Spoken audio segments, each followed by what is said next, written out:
Le climat du mois.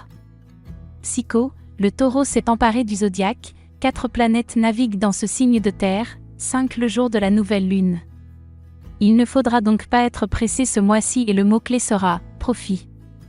Soit vous ferez des bénéfices et votre compte en banque affichera un solde très positif, soit vous sauterez sur chaque occasion de gagner plus et aurez le don de transformer le plomb en or. Quoi qu'il en soit, l'argent sera une source de motivation, vos intérêts passeront avant tout et vous n'aurez pas à en culpabiliser. Pratique, le temps jouera pour vous, mais ce sera un peu pénible car vous êtes de nature impatiente. Bien que vous sachiez précisément ce que vous voulez et y mettiez toute votre énergie, il faudra gérer les oppositions planétaires avec Saturne, puisque le Taureau fait face au Scorpion, où se trouve cette planète. Les contrariétés ne dureront pas et seront indépendantes de votre volonté, début du mois surtout. Vie quotidienne.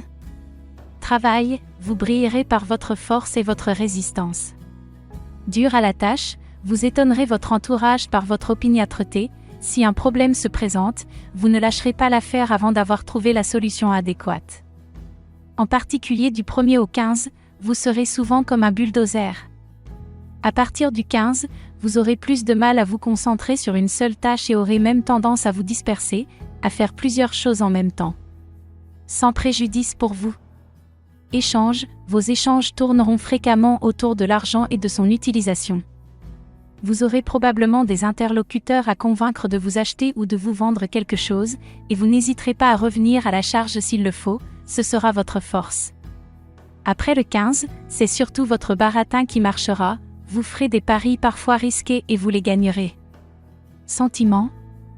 À 2, jusqu'au 9, Vénus accentuera votre sensualité et votre besoin de tendresse, 3e décan surtout.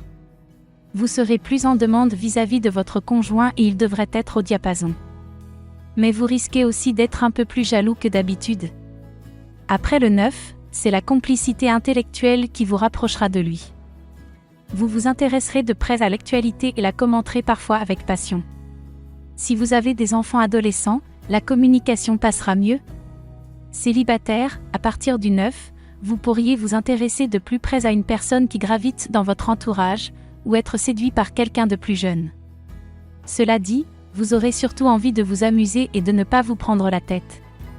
Votre statut de célibataire ne vous pèsera pas, il se peut même que vous en profitiez et passiez de l'un à l'autre sans chercher à vous investir. En aparté.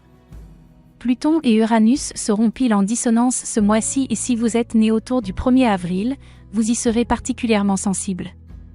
Surtout si vous êtes ascendant Bélier, Cancer, Balance ou Capricorne. C'est un aspect qui vise à casser des structures et à rénover, mais plus sur le plan général que sur le plan personnel. Vous n'en ressentirez peut-être rien. La meilleure semaine du mois. La dernière, surtout pour ceux du 3e décan. Vénus et Jupiter seront en conjonction et cela vous promet un climat très chanceux. Vous pourriez avoir réussi quelque chose et en retirer un bénéfice financier. Ou alors rencontrer quelqu'un qui vous plaira énormément.